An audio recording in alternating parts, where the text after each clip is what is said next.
Hi, everyone. Thanks for joining us today. This is our sixth webinar of our monthly Mindfulness and Menopause webinar series. And we've got a few more to come here the rest of this year. Skylar Griessel is here as our Mindfulness Mentor to talk about mindfulness and well-being and using breathing to calm our anxious energy during our menopause journey. My name is Kim Fancher, and I will be your host today. And Skylar, I hope you're doing well. How are things going for you? I'm doing very well. Thank you, Kim. I appreciate you. Thanks for letting me do this. I'm excited for our topic today. Yeah, we're excited as well, and to get into that mindfulness practice too. So looking forward to it. Yeah, thank you. This is always good for me. I always feel better after I do this, so I appreciate it. All right, well, with that, I'll take it away. Feel free to jump in if there are any other questions that pop up. Today, we're getting into emotional health, so I'm excited to start this subject with you. As Kim mentioned, my name is Skylar Griessel. I get to be your mindful mentor through this menopause and mindfulness series. This series always involves just a little bit of education. So we take different symptoms related to menopause and we kind of talk about where those symptoms come from, what's going on in the body.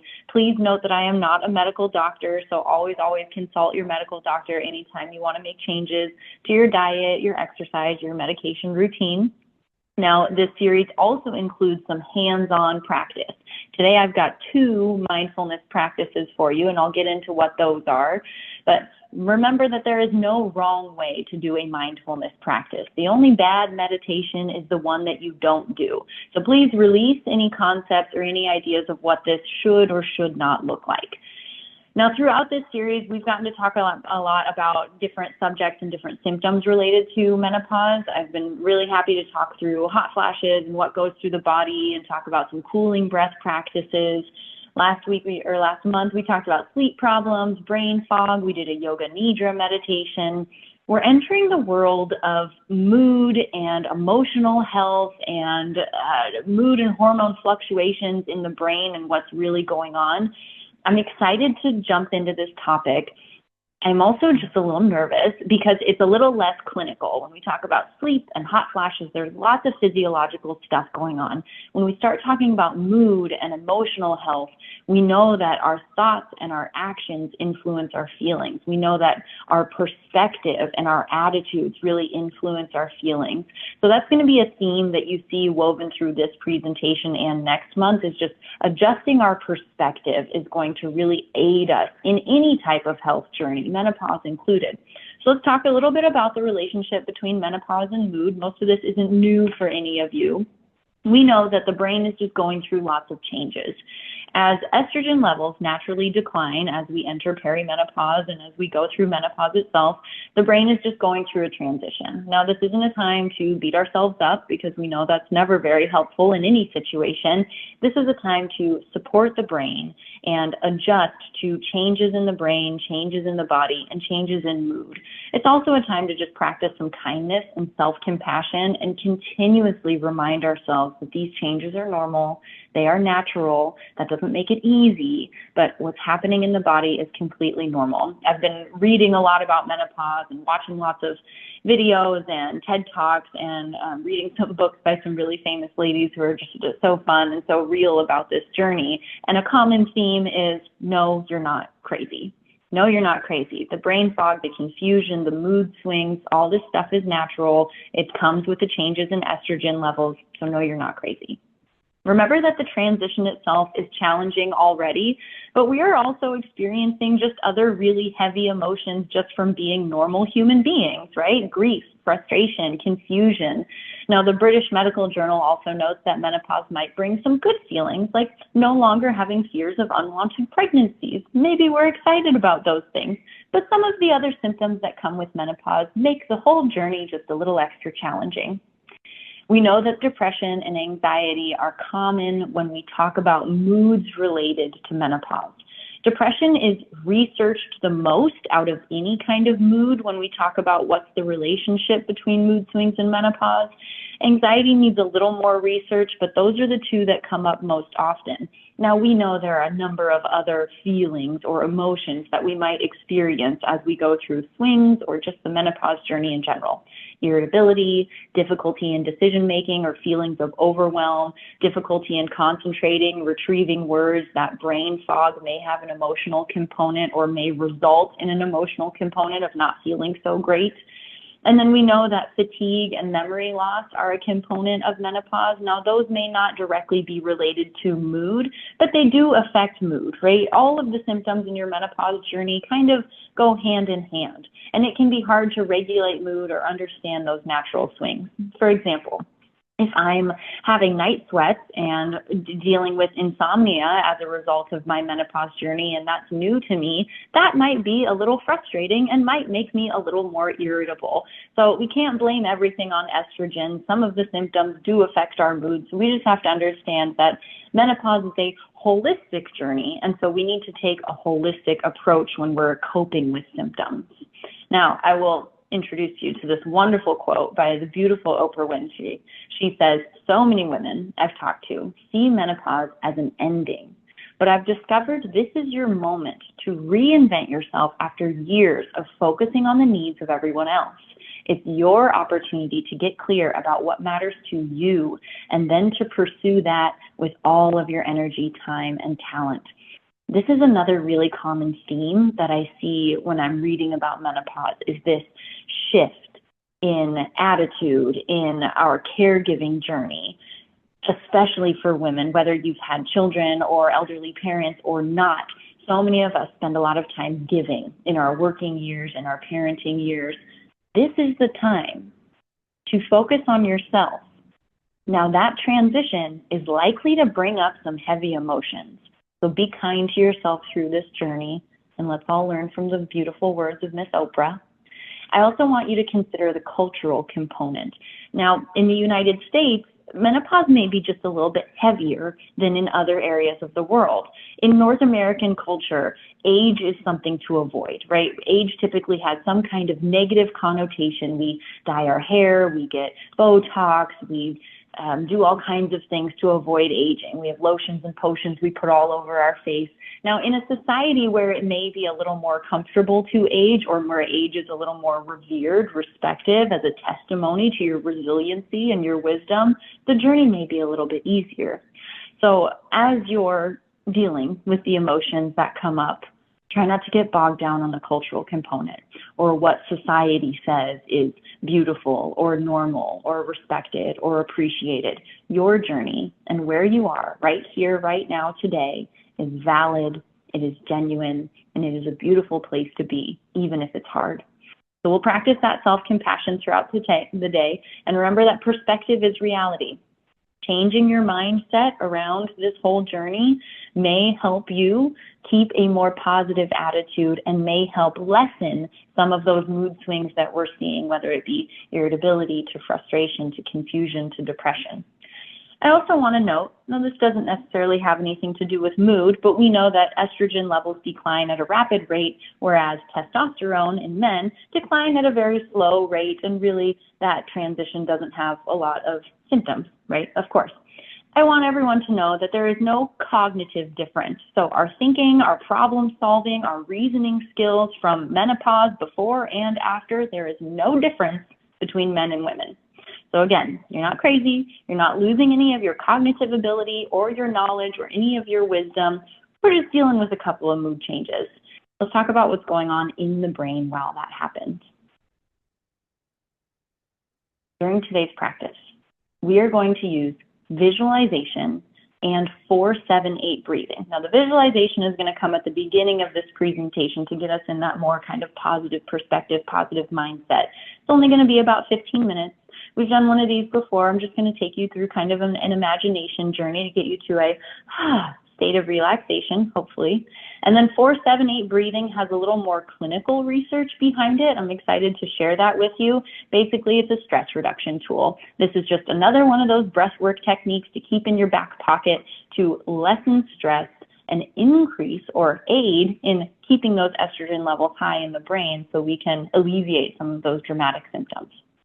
As with any practice, consistency is key. So if you could do this 10 minutes a day, every day, you'll get a little more bang for your buck. I mentioned earlier that depression and anxiety are the two most researched moods or researched maybe emotional states when we talk about menopause. So there's a very clear correlation between menopause and depression. Estrogen levels go down, the amygdala and other areas of the brain go a little haywire, or they lose a little bit of their energy, so they stop working how they used to be working. They just change, right? It's just a little transition in the brain. Now, this means depression may increase as we go through the menopause journey. The British Medical Journal also suggested that some women may choose to take antidepressants during this time, and they may come off it later after they've adjusted to that rapid shift in estrogen. That might be something to talk to your doctor about. We know medication isn't always the answer, and we know that mindfulness may help with those symptoms as well. We know anxiety is a little more mysterious, but it's not uncommon, right? Now in today's society, practically everybody has anxiety. It is noted that if you've had any kind of mood disruptions or mood issues before, so if you're someone who experiences anxiety attacks in your youth, you are more likely to experience anxiety attacks during your menopause journey.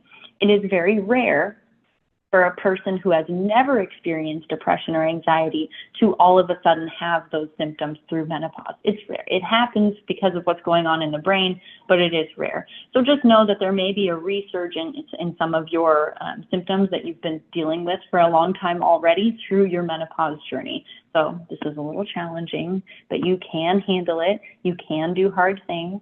And of course, like most subjects in women's health, more research is needed to continue to analyze the link between mood and menopause. I'm going to give you a great resource. This wonderful book, Menopause, The Guide for Real Women. Carolyn Carr tells us that the very best way that you can help yourself is to develop and sustain a positive attitude. The way you think and feel about everything will make all the difference to your experience. Every day, practice affirmations, practice gratitude, tell somebody you love them, try and get a laugh in throughout the day. That positive mindset is going to make most areas of your life a little easier, a little more enjoyable, but there is scientific evidence that says that positive perspective, that positive mindset, that optimistic attitude will also help alleviate some of your symptoms or make it easier for you to cope with them. So I know that's a challenge, but if you need to put a little sticky note up on the mirror that just says, "Good morning, sunshine," or "Hello, gorgeous," maybe that's your first step. I said this earlier, it's normal, but that doesn't make it easy. So the estrogen levels falling in our body and our brain is absolutely normal, but that can be really challenging with everything else going on. Mood changes are hard enough, but we know that menopause symptoms also include night sweats, low libido, vaginal dryness, skin and hair changes, brain fog, confusion, not to mention all the other things we're just dealing with as normal human beings. So it has never, ever been more important to take care of yourself. Mental health is part of your holistic approach to self-care. You're going to your doctor's visits. You're getting plenty of exercise. You're drinking lots of water. You're trying so hard to get 7 to 9 hours of sleep each night. Don't forget your mental health. What are you doing to cope with stress, to lessen those symptoms of depression and anxiety? Start those practices now and try and make them a habit if you can, but not putting too much pressure on yourself. One practice that may help is visualization. So we're going to jump into that practice now.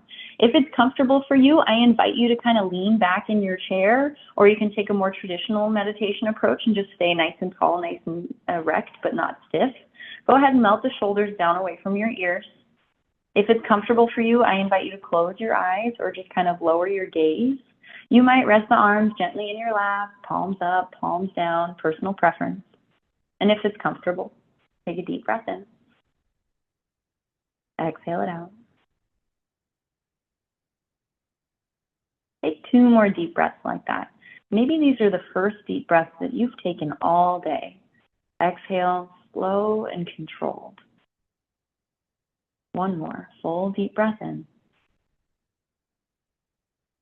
Exhale, slow and controlled. Bring to your mind's eye a caterpillar.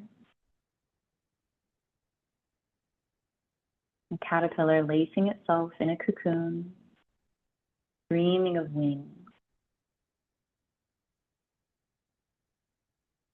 Layer by layer, adding a little optimism, a little hope,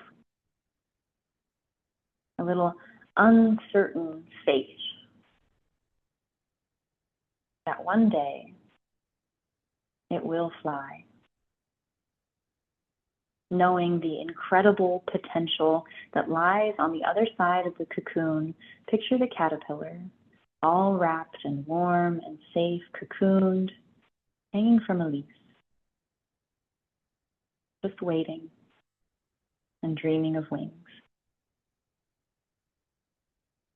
Imagine that leaf connected to a great tree, a large tree, the leaf stretching far away from the roots. Imagine that tree as a series of trees all laid out in a circle. Strong, thick trunks and textured bark, shady branches. Place yourself in the center of that circle of trees. Feel yourself there. The ground beneath your feet. The air passing over your skin. Take a deep breath in and notice what you smell.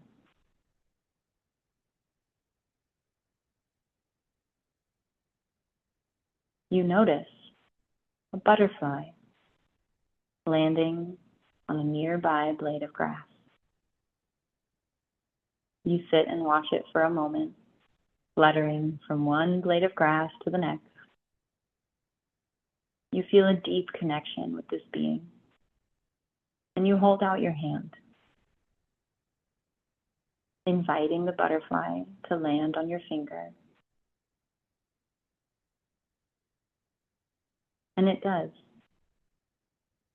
You stand steady, admiring the vibrant colors of your butterfly, feeling a deep connection to this being, noticing the details on its wings, the curl of its antenna.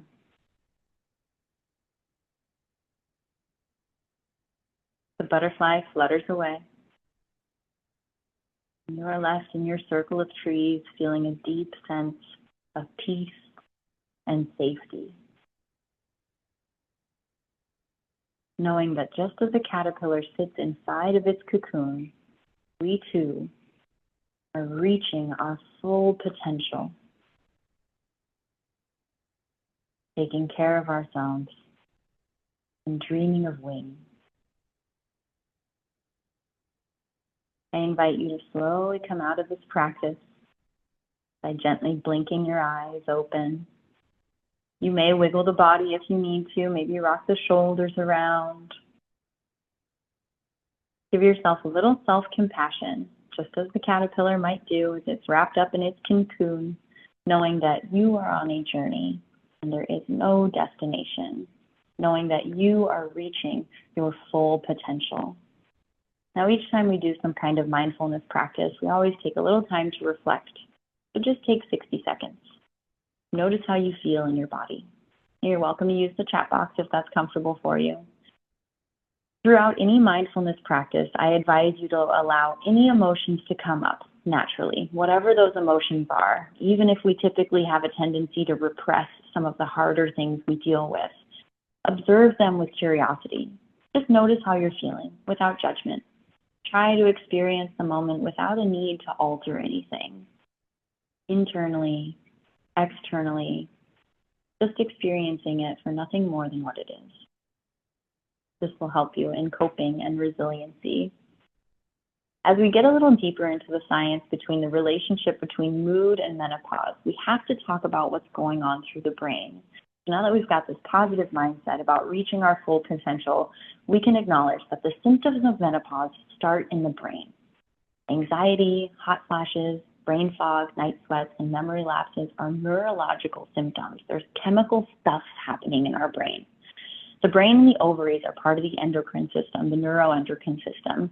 This means the brain and the reproductive system are constantly communicating all throughout life. Now, as estrogen levels go down, they communicate a little bit less.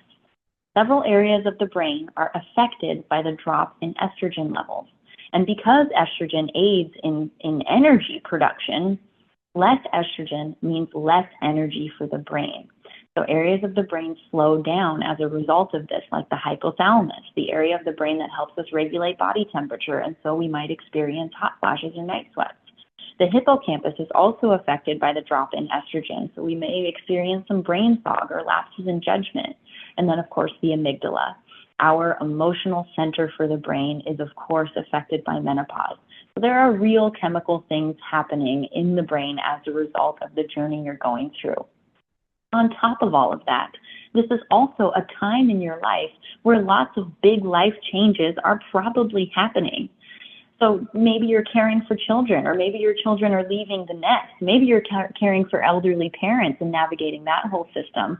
Other areas in your life that might be shifting just as normal human beings at this age, job changes, relocating or renovating your house, just managing your financials, managing your social responsibilities, your work responsibilities, weight fluctuations, sleep issues, other health issues. Maybe you were just diagnosed with a thyroid disorder, or maybe you just found out you had diabetes. Navigating all of these things can be extremely challenging. So let's not put any of that on the back burner and blame menopause for any of the other things going on. We're taking a holistic approach to our health. It's difficult because sometimes you can feel a little like the cup in this picture, where everybody is just taking a little bit from you every day, all the time, from so many directions. It's important to remember the cup is refillable. You are responsible for refilling your emotional cup. So we've got to find coping mechanisms and strategies that we can include in our day every single day to help keep that cup full, because these other things aren't going away. As we talk about self-care, it's important to talk about stress. This seems to always be one of the pillars when we talk about care and health, and I'm so happy that more doctors are talking about stress and how it relates to all of our other health issues. One article I read from Cleveland Clinic said stress steals estrogen, and I think that's the easiest way to kind of sum it up. Reducing stress doesn't just help your brain and your day and your life in general, and probably your mood overall. It reduces cortisol levels in the brain. Cortisol and adrenaline are the things that put us into fight or flight. They keep us going. It's the thing that helps us work so well under pressure. So it's not necessarily the enemy, but it does kind of steal our estrogen. When cortisol levels are up in the brain, when we're stressed, estrogen levels go down. Now the good news is, as cortisol levels go down, when we practice de-stress techniques, estrogen levels can increase. So it's important to find things that help us reduce stress, and 4-7-8 breathing is one of those things. Before we jump into that practice, I'm curious how you manage stress. Now, if you're up here right now, you might type something in the chat box. I'm going to give you a couple suggestions. The good news is you probably already have a lot of things in your toolbox at this point in your life. So use some of those coping mechanisms you have already developed. Maybe you're someone who really likes to take a bath, but you only get to it once every 6 months. Maybe you make that a little more of a priority because you know as you're going through this journey, your emotional health, your little cup needs a little more filling a little more often. So make space for all of that to happen. Whatever that looks like for you. Common de-stress techniques include exercise, getting healthy sleep, creative projects. So maybe you're planting a garden, maybe you're redecorating the living room wall, maybe you're scrapbooking, maybe you're sewing. Do some things that get you creative and busy and give you a sense of accomplishment. Social connections, like connecting with friends, getting out and being social and interacting, is very good for our emotional health. Try not to isolate yourself through this journey. We know that being out in nature, something about being in nature is just really good for human beings and makes those cortisol levels go down. So maybe get a walk outside or go swim at the beach if you can.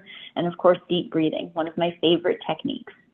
Now we know that keeping a journal may also help, just in terms of dealing with mood and depression and anxiety overall. But the British Medical Journal actually says that women who keep a journal through menopause, specifically just noting how they're feeling and what's going on with their symptoms every day, may actually have a better time dealing with menopause overall. Keeping a journal might have a therapeutic effect. So these are some of the suggestions you can try. And the last thing I'll leave you with today is breathwork. 4-7-8 breathing, if you've never heard of it, is a very common technique. It is typically used for folks who have anxiety or panic attacks. It's a really, really good go-to. So when you're having those moments, you're like, oh my gosh, I'm just spinning inside. I can feel my heart rate all over my body. This is the breathing technique I would suggest first. Now, that doesn't mean we have to use it only when we're in a stressful state. In fact, you will get better results, consistent, over time if you practice this even when you are not in a state of stress. So this is very intentional. We focus on the counts of the breath to help activate the parasympathetic nervous system, our rest and digest, the opposite of fight or flight, in order to soothe a racing mind. Now, a very, very general rule on how to activate the parasympathetic nervous system is make your exhales twice as long as your inhales. And that's exactly what we do with 4-7-8 breathing. The gist of it is you inhale for 4, hold the breath for 7, and then exhale for 8. So you can imagine that inhale, you're going to pull in a lot of air really, really fast for a count of 4, as in 1, 2, 3, 4, and then you're going to hold it for 7, 3, 4, 5, 6, 7, and then you're going to exhale really, really slow through the mouth for 8.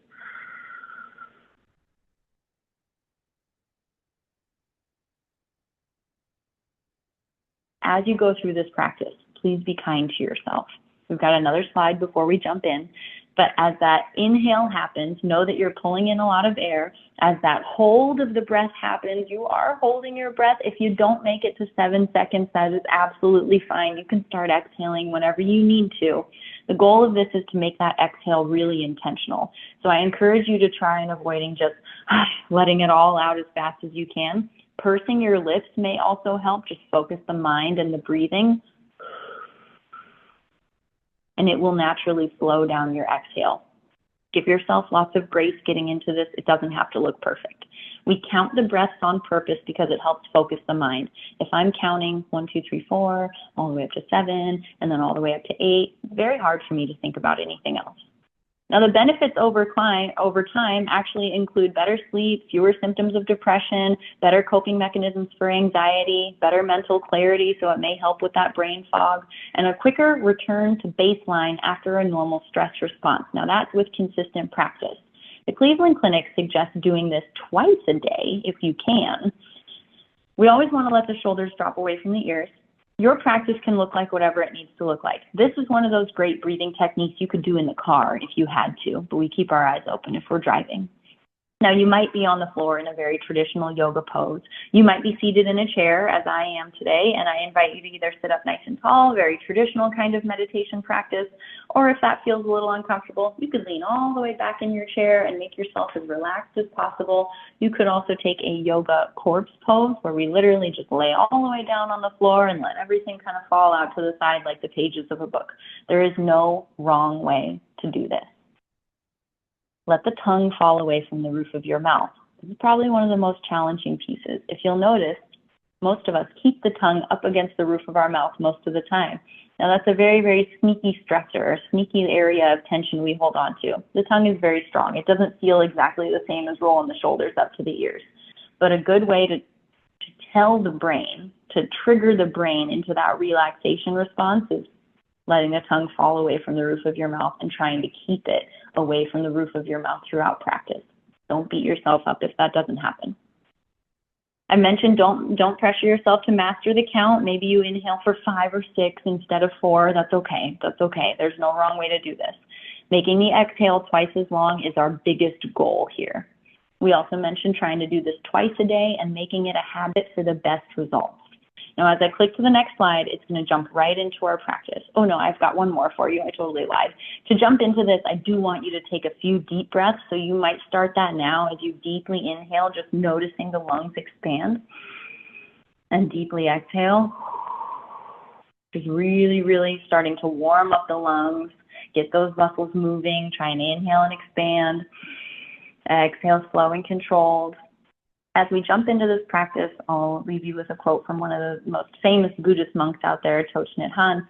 Breathing in, I calm the body and the mind. Breathing out, I smile. Dwelling in the present moment. I know this is the only moment. This is the only moment. So here we are now, practicing kindness, practicing self-compassion, taking 2 more really deep breaths. Inhale fully. Exhale profoundly. Empty the lungs and see if you can push out just a little more air. Get all that stale air out of your lungs. 1 more. Inhale, inhale, inhale. Inhale so much, and then see if you can take 1 more sip of breath. And exhale slow and controlled. This is a good way just to warm up the lungs for our breathing practice. And with your permission, as you are ready, let's jump into our 4-7-8 breathing. You can jump into this anytime. You're going to inhale for 4 through the nose, hold for 7. No inhaling, no exhaling, just hold. You'll see the count happening on your screen. 2 more seconds. Exhale through pursed lips, slow and controlled.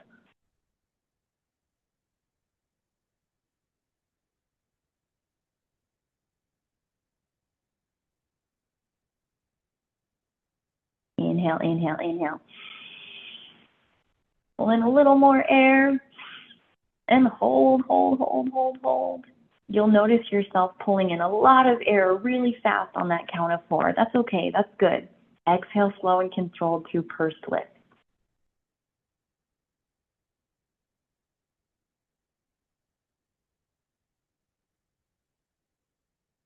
Inhale. Inhale a little bit more. Hold for 7. And if this is challenging, remember you can let it go anytime you need to. Exhale slow and controlled. I'll let you run through this solo a couple times. Letting the tongue fall away from the roof of your mouth. Deep, full breath in, pulling in air through the nose.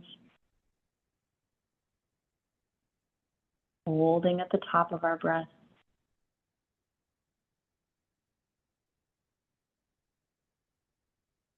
Exhaling slow and controlled. Remember, there's no wrong way to do this. Continue to breathe. If you need any little breaks throughout this practice, please feel free and then just jump right back in.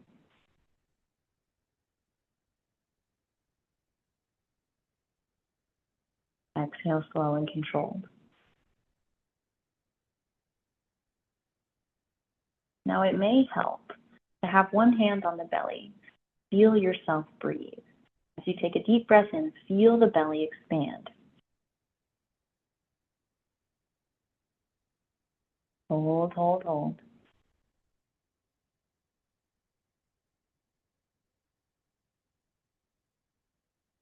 Exhale, feel the belly concave.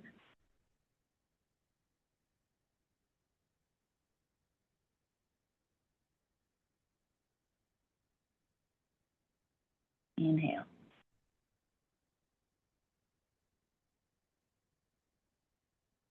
Hold.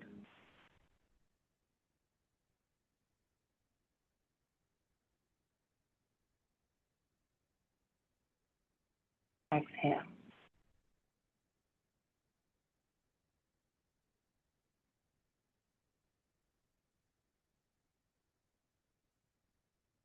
Inhale.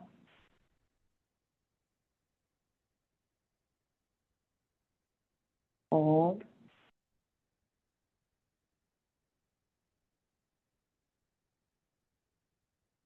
Exhale.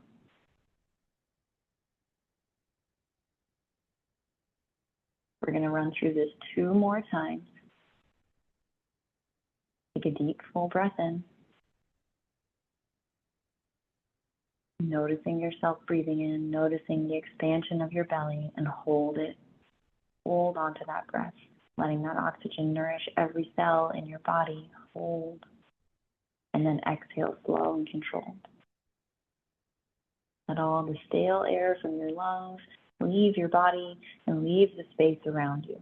You've got 1 more. Deep breath in. Pull in just a little more air. and hold. For a count of 7, check on areas of the body where we can relax. Exhale for a count of 8.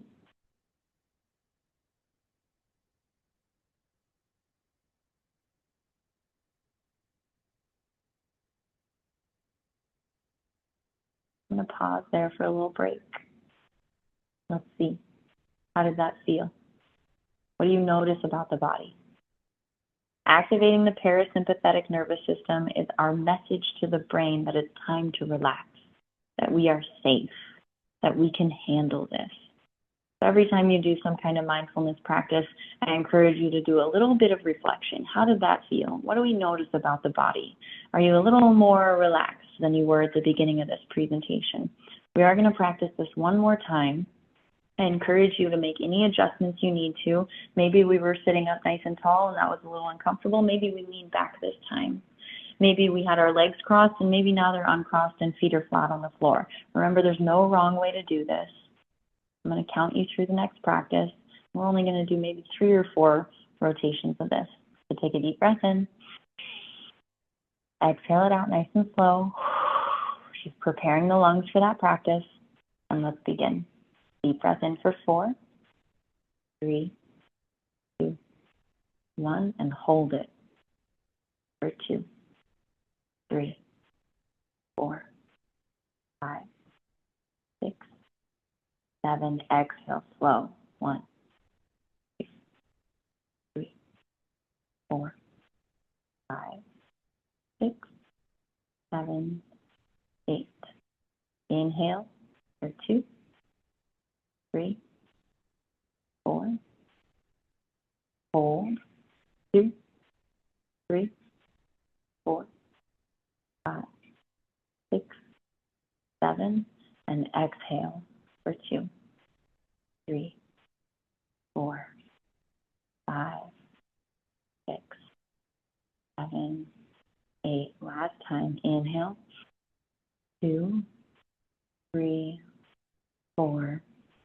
Exhale, 2, 3, 4, 5, 6, 7. Exhale, 2, 3, 4, 5, 6, 7, 8. You're welcome to continue practicing this if you'd like. I want to congratulate you for continuing this practice and just for trying this. 4-7-8 breathing is one of those things that is so great to keep in your toolbox because it's a good one to grab if we're experiencing anxiety or panic attacks, and it's a really great one to practice even if we're not in a state of overwhelm or stress because it helps train the brain to get to a state of relaxation. So use this whenever you need to. Let's go ahead and reflect again. Let me know if I'm missing anything in the chat box, y'all. I hope this is feeling good for you. And if anything doesn't feel good, remember that you don't have to do that. If it doesn't feel good, don't do it. Same with yoga. If a pose hurts you, we don't go into that pose. So if this breathing technique gets you a little lightheaded or makes you feel a little tense in the face, or maybe you've got your shoulders up to your ears, maybe this isn't the one that we use for our stress reduction technique all the time. We've got other stuff in our toolbox to use. But if you want, and if this feels good, you can practice that 4-7-8 breathing twice a day, recommended by the Cleveland Clinic if you can, maybe only for 2 or 3 minutes. That practice didn't take us very long, and just notice the results. You'll be surprised what you see over a period of time. Now, I leave you with one fabulous quote from the beautiful Helen Mirren. Life doesn't end with menopause. It is the beginning of a new adventure. She said, strap in and enjoy the ride. There's a lot going on. There's a lot going on in our mental health. There's a lot going on in our brain chemistry and our bodies. I want to encourage you to just be kind to yourselves. Be kind to yourselves and figure out what works. Work on that perspective shift as we continue talking about mood and feelings and how our actions and our thoughts influence our feelings through the menopause journey. I encourage you to keep a journal of just how you're feeling. If that's something that you're comfortable with, you don't have to. I'm just giving you some free techniques you can use to kind of just track your mood. I also encourage you to find ways to remind yourself that this is natural, this is normal, and this is okay. This is natural, this is normal, and this is okay. practice that positive mindset, positive attitude. I am ready to open this up for questions if you've got any. I appreciate you letting me guide you through this practice today. Thank you so much for letting me be here. Kim, were there any questions that I missed? I am looking, let's see.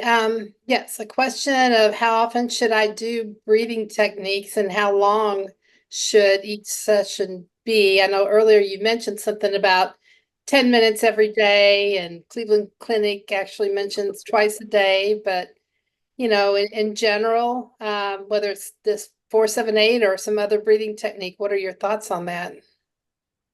Good question. Thanks, Kim. And of course, the answer looks different for everybody. I'm going to give you the health education answer, like the surface level, and then I'm going to give you the yogi meditation answer. So surface level, there's no such thing as a bad meditation practice. Even if you just practice deep breathing for 1 minute, 60 seconds a day, I think that would have an impact on your life. Think about a time where you had to go into a stressful meeting or a stressful situation and you stopped and just took 3 deep breaths before that. Did it help? Usually that's the case. So even if we just get in 60 seconds of a deep breathing practice once a day, I'd say that's a really good place to start.